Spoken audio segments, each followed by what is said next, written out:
Hey guys, this is Brian here. It's morning of September 9th, and I'm just going to do a little bit more reaction to Amy Winehouse to really get her decider human needs. So, yep, I'm recording from the West Coast of the United States, so Northern California. I'm blessed to be in this state. We're just going to take a look at Amy and try to discern her, decide her human needs. Oh, Sicily, okay. Where did you play? I was Palermo? filming for that TV show, Festival Bar. Okay. So I did two performances. They're going to put it on two different shows. Sicily's Cool. a better temperature at the moment, I think. Yeah. No, it was really nice there. I've been to Sicily. My ex-girlfriend is Italian, so I've Okay. been there in It's Naples. beautiful. And That's like Sicily. the Miami of Italy, right? Yeah. It's gorgeous.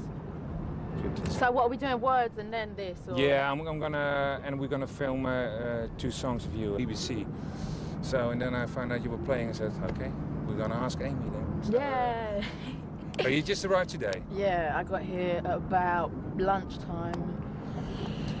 You took a little nap, I heard. Yeah, I had to sleep. Yeah, because I hadn't had any sleep. So, Yeah. but I've done it now. Okay. And I mean, you know. So, she looks like feminine sensory.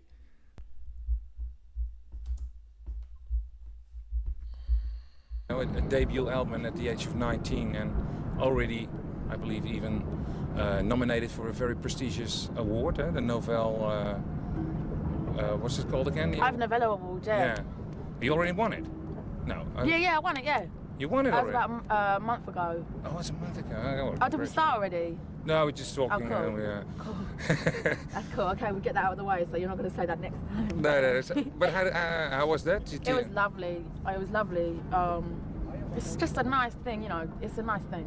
Because I believe the award already exists for about 50 years or something. Yeah. It's a real honour, you know. It's for songwriting as opposed to a package that a record company would put together. About your songwriting, what do you write about? I write about things that happened to me. You know, I write from personal experience. And like this was your first album.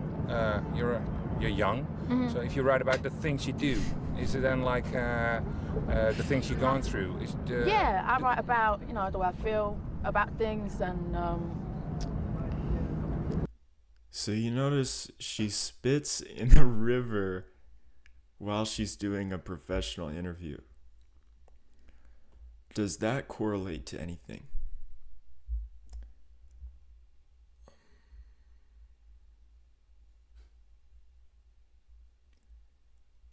I'd argue yes, but I don't think we're ready to talk about it. We're just not there yet. You know, just average shit that a 20-year-old girl would write, you know what I mean? But if you write about the things you have gone through, Yeah. we have to wait a while then for your next album? Oh, yeah, well, I need some time off. Or do you live a vibrant and intense life? Well, I lead a pretty intense life, but that's just because I never stop working and I get to do music a lot, but I don't know. Yeah. And where do you get your jazz influence from? I don't know, you know, jazz was the first music that I really ever loved, you know. So I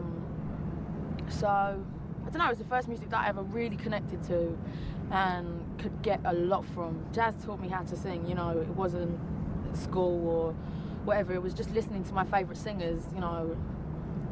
Who were you listening to then? Dinah Washington, Sarah Vaughan and Minnie Riperton, who isn't really a jazz singer, but, you know, Denise Williams. Because I read somewhere that was your father's jazz collection that was the first time that you heard jazz? I mean, by the time, are we doing the interview yet? Yeah, we're talking. Those were the first few questions. Oh, cool. Okay. Oh, cool. Yeah, my dad, by the time my dad moved out, you know, when my dad moved out of my house, I was too young, like I was really young, so his music wasn't there, you know, it was just, he used to listen to like Sinatra in the car, and that's what I equated my dad with Frank Sinatra, you know, and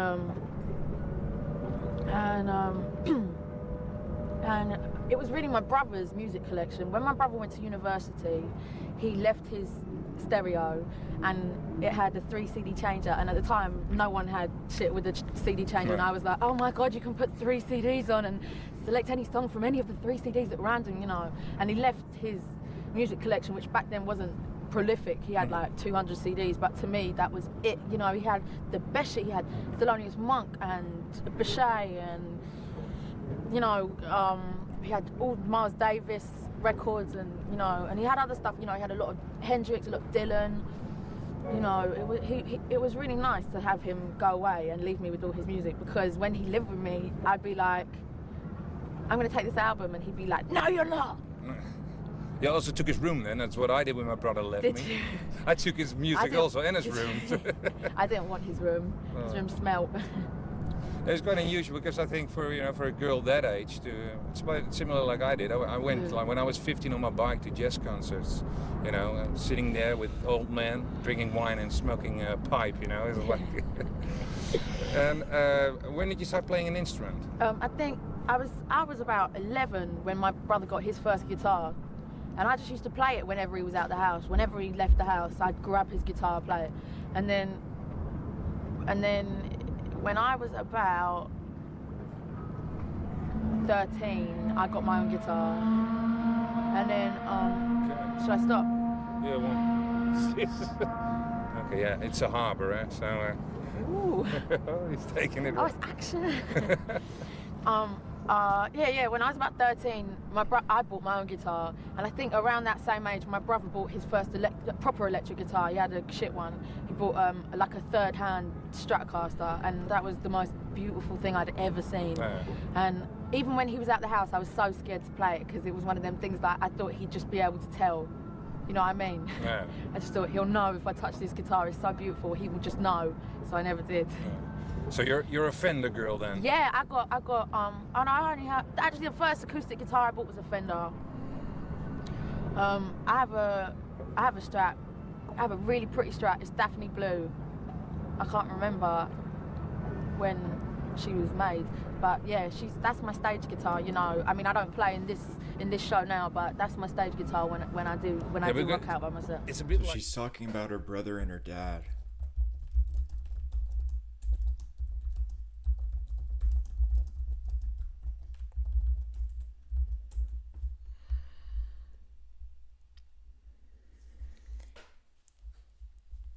I like the way that Shan types, because she types based on instances. So she'll see an instance of something, and then she'll explain what that instance means. So everyone has 4 functions, and those 4 functions are each responsible for certain things. So regardless of saviors or demons, we all agree that we have a 4-function stack, and each of those functions has its own purpose or its own things that it takes care of. So if you have sensory at the bottom of your, let's say you have SE in the 4th slot of your function stack. In objective personality, we would call that demon sensory at the bottom. Regardless, we're still saying that that sensory function exists and processes sensations, and those sensations are recorded as facts. That means that when Amy Winehouse talks about, say, her brother or her dad, and we're trying to determine where her DE function is, we still know that when someone is talking about other people, that the DE function is likely involved. The reason being that people are such important parts of what it means to be a person, because we rely on them. we cooperate with them, we play with them. They have enormous amounts of agency to move around. They can violate our boundaries. They can scare us. They can hurt us. People are so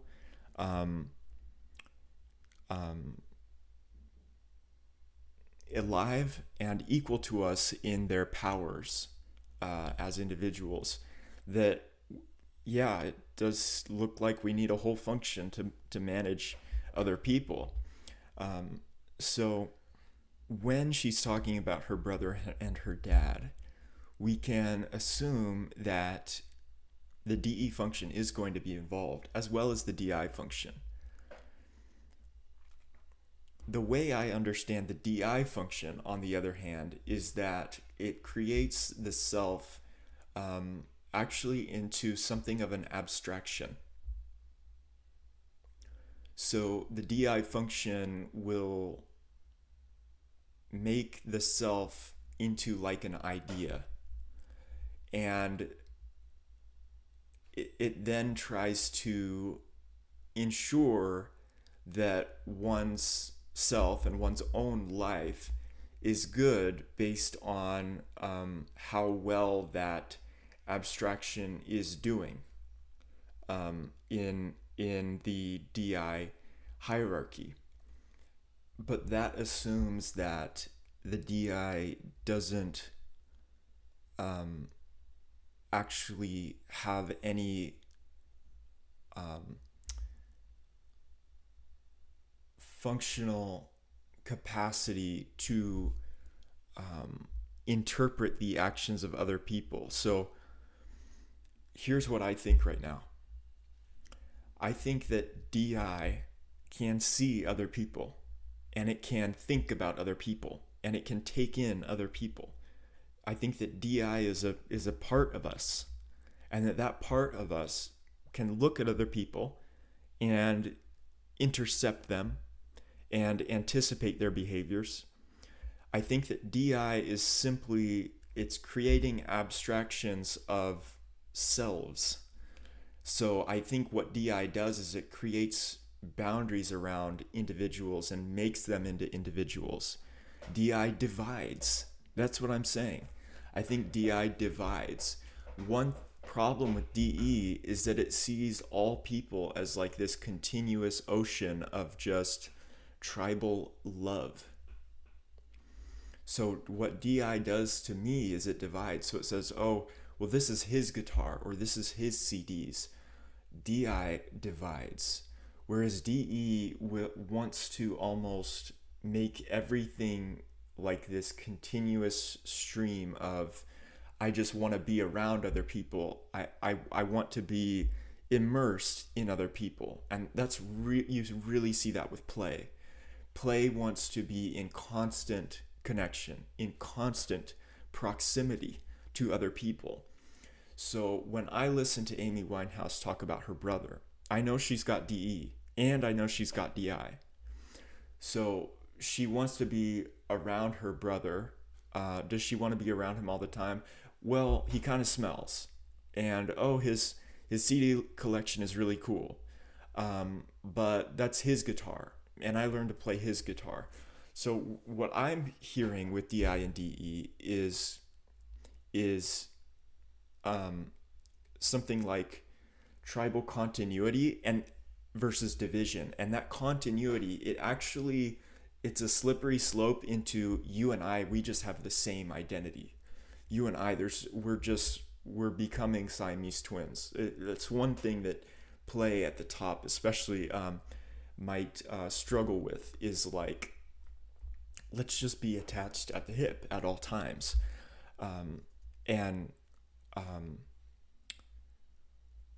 Yeah, so when I'm looking at Amy, I do see a lot of boundaries. I do see a lot of divisibility between self and others. I just do. Yeah, I also read somewhere that you say like, when I write songs to challenge myself. Can you explain that? I mean, when I was young and I started writing songs, I would write songs because I was listening to jazz, and the jazz would challenge me. I would learn a lot from it. and I wanted to learn a lot from current music, and there was nothing, you know. There was not much in the way of English artists, you know, but it was a real sparse kind of current music scene for me, you know. So I just started writing songs that I would like to hear, you know, and that's what I do now as well, you know.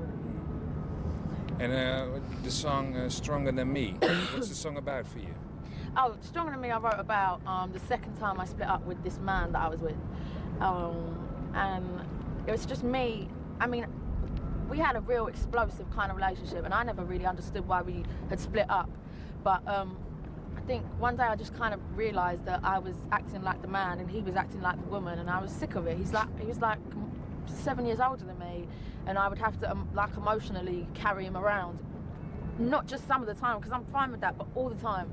So I would just be like, you should be stronger than me because you're my man, you know what I mean? And what was it, where was...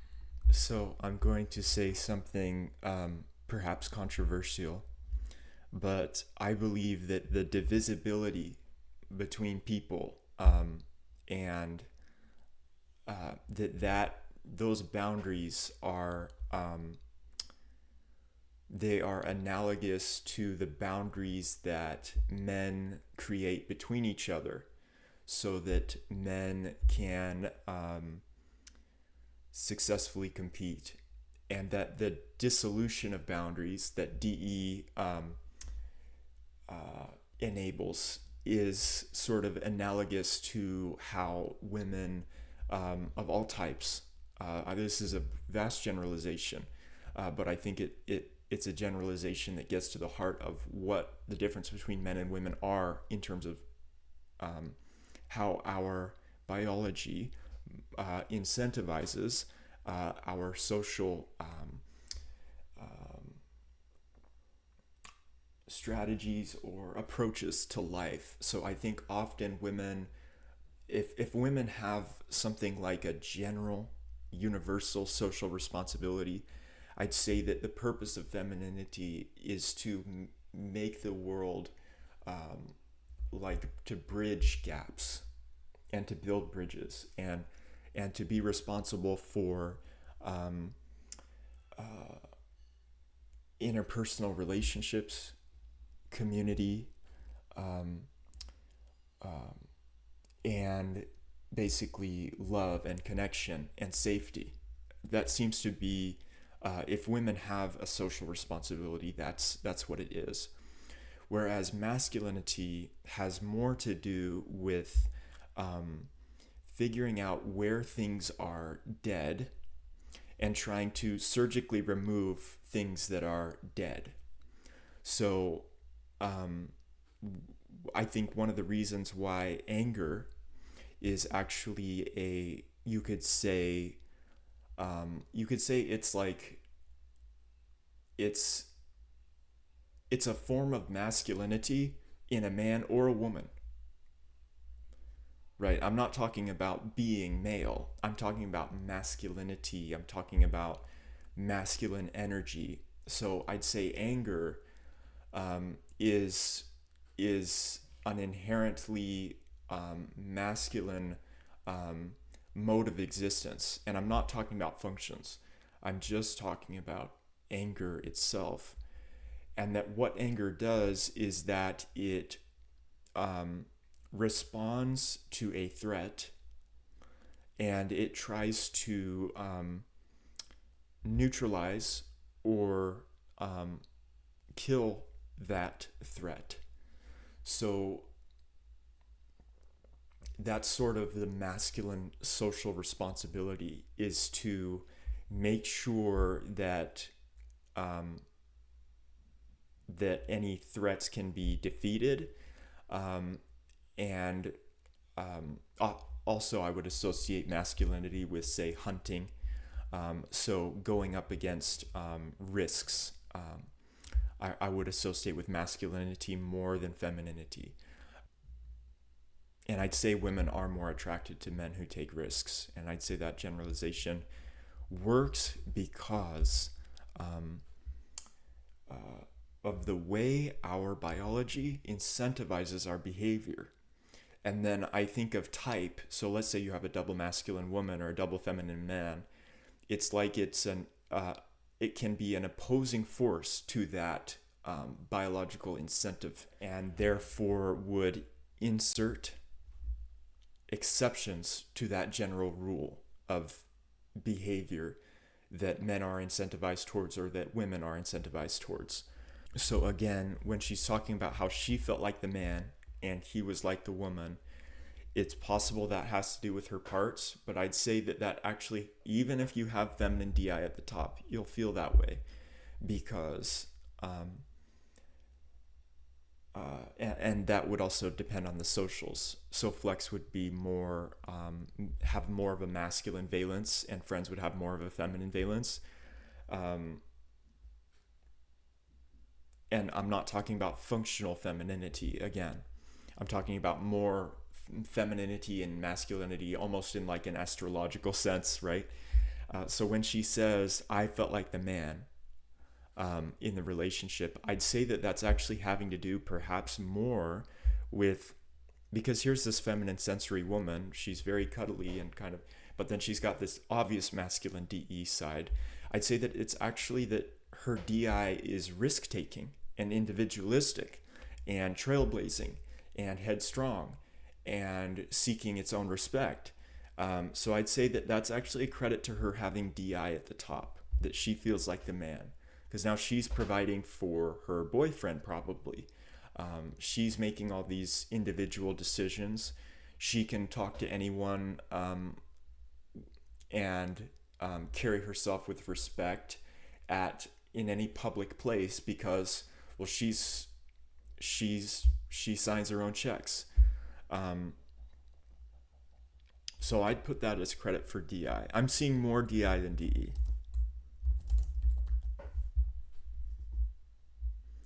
So I know that's a lot of blast and not a lot of watching Amy herself, but you know what? That's what I got. And I think this is all something that needs to be said. So yeah, thanks guys so much for watching. I hope you have a great day, great week, and I hope you enjoyed typing Amy. I can't wait for the next class. I can't wait for Heath Ledger. I'm so excited to see where this class is going, and I'm really proud of you guys for hanging in there and remaining strong. And that goes the same for Dave and Shan. I'm just proud of the whole community. So, all right. See you later. Bye-bye.